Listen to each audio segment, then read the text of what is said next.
এই ছিল মামরা গত বছর, আর এই হলো মামরা এখন, যখন ইউএসএতে আমাদের লাইফ হয়েছে একদম চেঞ্জ গত কয়েক মাসে।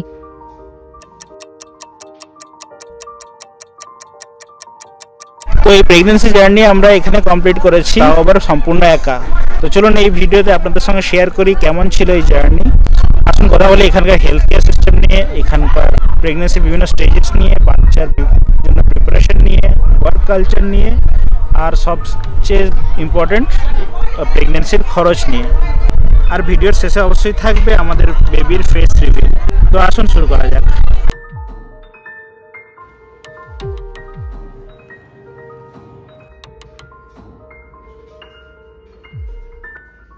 Hello and welcome to my channel. আমি অঙ্কিতা, আর আমরা থাকি ইউএসএর অ্যারিজোনা স্টেটে। ইউএসএ এসে আমাদের তখন 1 বছর হয়নি, আর এরই মধ্যে কিছু হলো যা আমরা এক্সপেক্ট করিনি। এই সময় কিছু সায়েন্স আমরা লক্ষ্য করলাম প্রেগনেন্সি রিলেটেড, তাই আগে বাড়িতে টেস্ট করা ডিসাইড করলাম। জুন 17 বিকেল 5টা আজকে এটা টেস্ট করা হবে। অ্যামাজন থেকে $8 দিয়ে কেনা এই টেস্টের রেজাল্ট ছিল পজিটিভ, যা নাকি 90% অ্যাকুরেট হয়। তাই এবার ডিসাইড করা হলো ডক্টর দেখানো। আর এই সময় ইউএসএতে হেলথ কেয়ার সম্বন্ধে জানতে পারলাম আমরা। এখানে প্রেগনেন্সির সময় একটা জিনিস রিয়েলাইজ করলাম যে এখানে কিন্তু ডাক্তার দেখানোটা আমাদের দেশের থেকে অনেকটাই আলাদা। আমাদের দেশে যেমন চাইলেই ডাক্তার অ্যাপয়েন্টমেন্ট পাওয়া যায় 1 দিন বা 2 দিন আগে, এখানে দেখলাম কিন্তু সেরকম নয়। ইভেন আমরা যে ডক্টরগুলো দেখাতে চেয়েছিলাম সেগুলির জন্য আমাদের ওয়েট করতে হতো 1 মাস বা 2 মাস মতো। তাই আমরা আমাদের কাছে যে ডক্টর অ্যাভেলেবেল ছিল তাকেই দেখানো প্রথমে ডিসাইড করলাম। আমাদের কাছাকাছি ক্লিনিকে আমরা প্রথমে একজন মিডওয়াইফকে দেখাই। এখানে ইউরিন টেস্ট করে আমার প্রেগন্যান্সি কনফার্ম করা হলো, আর মাল্টিভিটামিন ট্যাবলেটস খেতে বলে একদিন আল্ট্রাসাউন্ড করতে বললেন। আল্ট্রাসাউন্ড করতে আমাদের অন্য একটি জায়গায় যেতে হয়। এই সময় আমার হয়েছিল 8 উইকস, আর এই দিন আমার বেবিকে প্রথম দেখলাম। তখন সে ছিল একদম ছোট্ট, তবে এই দিনের ফিলিং ছিল একদমই আলাদা। তবে এখানে আমাদের মিডওয়াইফ জানালেন যে প্রেগনেন্সিতে কোনো রেস্ট্রিকশনের দরকার নেই, শুধু হেভি ওয়েট না তোলা ছাড়া। তাই আমরা এই সময় গিয়েছিলাম আমাদের অনেক দিনের প্ল্যান করা নায়াগ্রা আর নিউ ইয়র্ক ট্রিপে। এখানে এসে ঘোরাঘুরি করলাম বেশ ভালোই। সঙ্গে হলো অনেক কার জার্নি আর সিঁড়ি ভাঙা। শরীর খারাপও ছিল একটু, তবে কোনো অসুবিধা হয়নি আমার। তবে ফিরে এসে আমাদের কিছু টেস্ট করাতে হলো বেবির কোনো জেনেটিক ডিসঅর্ডার আছে কিনা জানতে। আর এই সময় আমরা জানতে পারবো বলা হলো আমাদের বেবি বয় হবে না বেবি গার্ল। ইউএসএতে তো আমরা জানতাম যে জেনে যাওয়া যায় যে ছেলে হবে না মেয়ে, তবে সেটা যে 3-4 মাসের মধ্যে জানা যাবে সেটা কিন্তু আমাদের জানা ছিল না। তাই যখন জানলাম যে আল্ট্রাসাউন্ড করার আগেই 4 মাসের আগেই জানা যাবে, তখন আমরা ভাবলাম কেন নয়, জেনেই যাই। এই রকম একটি বক্সে আমাদের কিট দেওয়া হয় স্যাম্পল দেওয়ার জন্য, আর বলা হয় স্যাম্পল কালেকশন সেন্টার গিয়ে ব্লাড স্যাম্পলে জমা দিতে। নির্দিষ্ট দিনে আমরা গেলাম ব্লাড দিতে, আর তারপর ছিল ওয়েট কিছুদিনের রেজাল্ট আসার। আর তারপর জুলাই মাসের শেষে, মানে আমাদের হোল প্রেগনেন্সি টেস্টের প্রায় 1.5 মাস পরে আমরা জানতে পারলাম যে আমাদের মেয়ে হতে চলেছে। তবে আপনাদের কেউ হয়তো জানবেন যে আমি জব পেয়েছিলাম ইউএসএ এসে, তাই এই সব কিছুর মধ্যে আমার জবে ঠিক কি হলো। একটা জিনিস ইউএস এর ভালো যে এখানকার ডক্টররা কিন্তু প্রেগনেন্সিটাকে খুব নর্মালভাবে ট্রিট করেন। দেখলাম যে কোনো রেস্ট্রিকশন নেই, কিছু নেই। ইভেন জবের ক্ষেত্রেও কোনো সেরকম কোনো কিছু বলেননি, সব কিছুই নর্মালভাবেই করতে বলেছিলেন, যেটা কিন্তু আমার মনে হচ্ছে আমাদের দেশের থেকে বেশ আলাদা। আগের এক ভিডিওতে জানিয়েছিলাম যে আমি একটি প্রি স্কুলে জব করেছিলাম। প্রেগনেন্সির শুরুতে একটু কষ্ট হলেও আমি কন্টিনিউ করিয়ে দিই। তবে এই সময় আমার ওয়ার্ক পারমিট এক্সপায়ার হয়, আর নতুন পারমিট আসতে দেরি ছিল বলে আমার ওয়ার্ক বয়সে আমাকে জব কন্টিনিউ করতে হয়নি তখন। তবে এটি ছিল একটি ব্লেসিং আমার জন্য, কারণ এই সময় আমি রেস্ট পেয়েছিলাম। পরে আবার ওয়ার্ক পারমিট এলে আমার শরীর ঠিক থাকায় ডক্টরের অ্যাডভাইস মেনে আমি আবার জব ট্রাই করি, আর এইবার আমি একটি অন্য প্রি স্কুলে জব পেয়ে যাই, এবং আমার বাড়ির আরও কাছে ছিল এটি। প্রেগন্যান্সির 8 মাস পর্যন্ত কন্টিনিউ করি আমি এই জব। তবে নিজের খেয়াল রাখতে এইবার আমি পার্ট টাইম জব করি। এখানকার সবচেয়ে বড় সুবিধে এটি যে খুব সহজেই জব পাওয়া যায়। এইসবের মধ্যেও ইনিশিয়ালি আমার মাসে একবার এবং 28 উইকস পরে মাসে 2 বার করে ডক্টরের চেক আপ ছিল। এছাড়া আল্ট্রাসাউন্ডটা হয় পরে আবার যেখানে আমাদের বেবি মেয়ে হবে বলে কনফার্ম করে। বাড়ি থেকে এত দূরে থেকেও কিছু রীতিনীতি পালন করতে চেয়েছিলাম আমরা।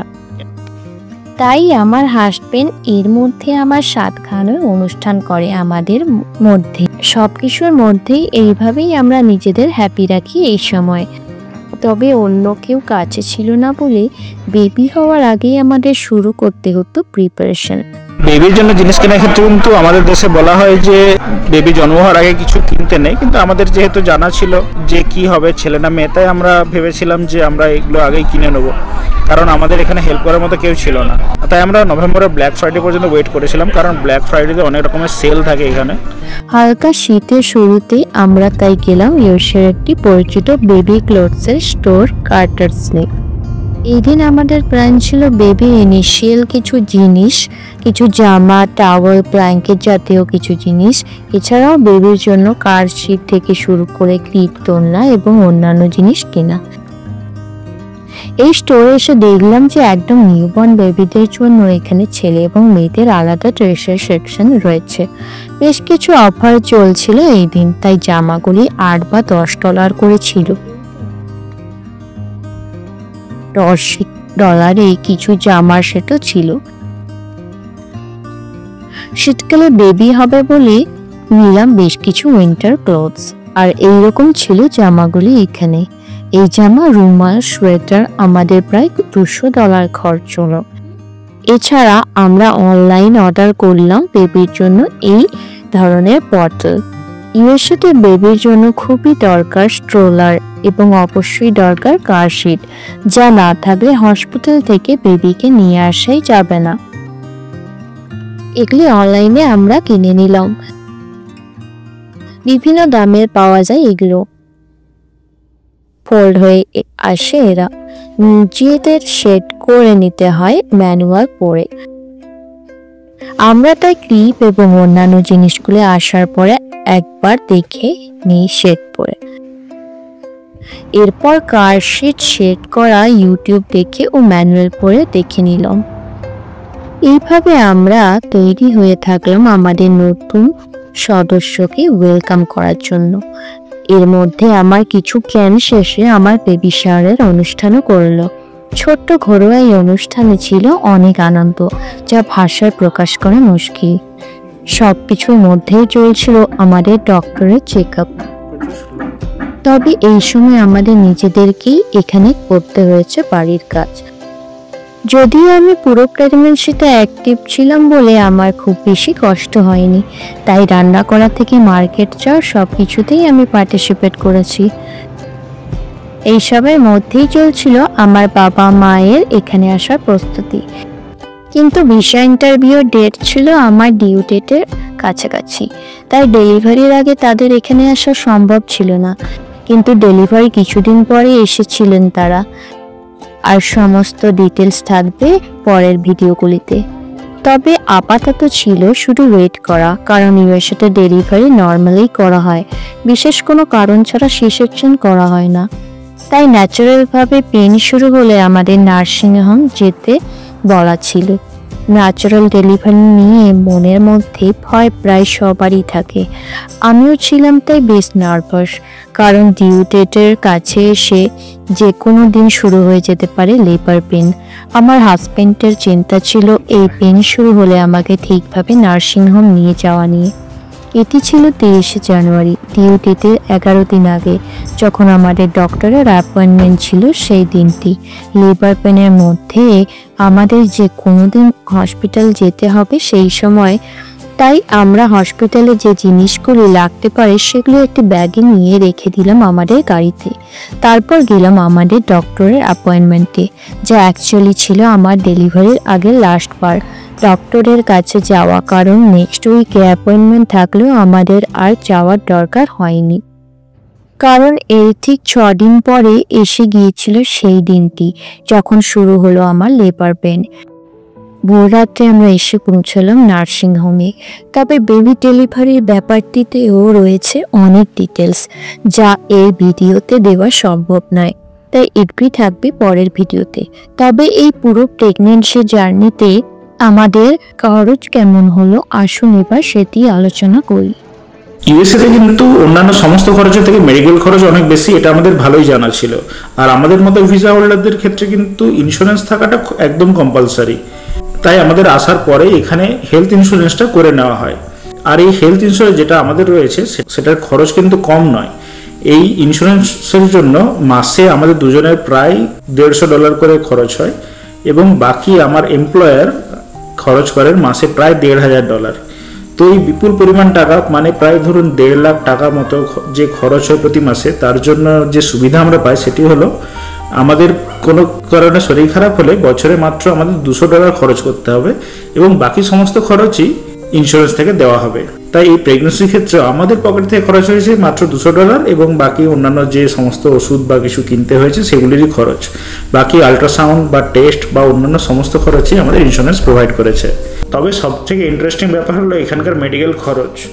আসুন আমি দেখাই এখানে কীরকম ধরনের খরচ হয়ে থাকে বিভিন্ন টেস্ট, ডক্টরের চেক আপ এবং অন্যান্য জিনিসে, আর যেগুলি ইন্স্যুরেন্স আমাদের দিয়ে আসছে। তো আমি এখন আমাদের ইন্স্যুরেন্সের যে পোর্টাল রয়েছে সেটি খুলেছি সামনে। মনে আছে প্রথমেই বলেছিলাম যে আমরা প্রথম ডক্টর দেখিয়েছিলাম একজন মিডওয়াইফকে, তিনি কিছু টেস্ট করিয়েছিলেন। আসুন দেখে কেমন বিল করেছিল ওরা এই টেস্ট এবং চেক আপের জন্য। তো এই ছিল প্রথম চেক আপ আমাদের, আর তার জন্য এই হলো ক্লেম নাম্বার, আর বিলের অ্যামাউন্ট ছিল এটি। এই সময় যে টেস্ট করা হয়েছিল কিছু, তার জন্য বিলগুলো ছিল এইরকম। ইন্টারেস্টিংলি যে জেনেটিক টেস্টগুলি আমাদের করতে দেওয়া হয়েছিল, যেটির জন্য আমরা সেপারেট একটি সেন্টারে করিয়েছিলাম, তার জন্য বিল হয়েছিল পরিমাণ। তবে সবচেয়ে ভালো ব্যাপার হলো আমাকে কোনো খরচই করতে হয়নি, পুরো ব্যাপারটির খরচ দিয়েছিল ইন্স্যুরেন্স। এছাড়া ইউএসএতে যে ডেলিভারি হয়েছিল আমাদের নার্সিংহোমে, সেটির ক্ষেত্রে কেমন বিল হয়েছিল এবং ইন্স্যুরেন্স না থাকলে কি পরিমাণ টাকা লাগতে পারে সেটি আমরা পরের ভিডিওতে দেখাবো, যখন এই পুরো হসপিটালের এক্সপিরিয়েন্স আপনাদের সঙ্গে শেয়ার করব। তো আপনারা যদি এতক্ষণ আমাদের সঙ্গে রয়েছেন এই ভিডিওটিতে, তাহলে অবশ্যই আরো একটি জিনিস আপনারা দেখে যেতে পারেন। তো এবার সময় হয়ে গেছে সেইটার, যেটা আমি আজ শুরুতে বলেছিলাম, তা হলো আমাদের বেবির ফেস রিভিল। তো আসুন দেখায়। তো এই হলো আমাদের বেবি, ওর নাম আমরা রেখেছি শ্রীনিকা।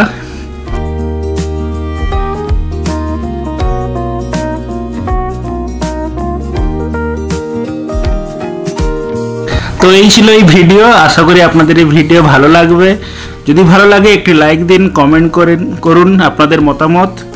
আর এর পরের ভিডিওতে দেখানো হবে না আমাদের নার্সিংহোমে ওর জন্ম হওয়ার যে এক্সপিরিয়েন্স ছিল সেটি। তো আশা করব সেটি দেখার জন্য অবশ্যই পরের ভিডিওগুলো দেখবেন এবং সাবস্ক্রাইব করবেন যদি চ্যানেলটি সাবস্ক্রাইব না করেন, এবং শেয়ার করবেন অন্যদের সঙ্গে যদি এই ভিডিও আপনার ভালো মনে হয়। তো দেখা হবে আবার পরের ভিডিওতে। Bye for now.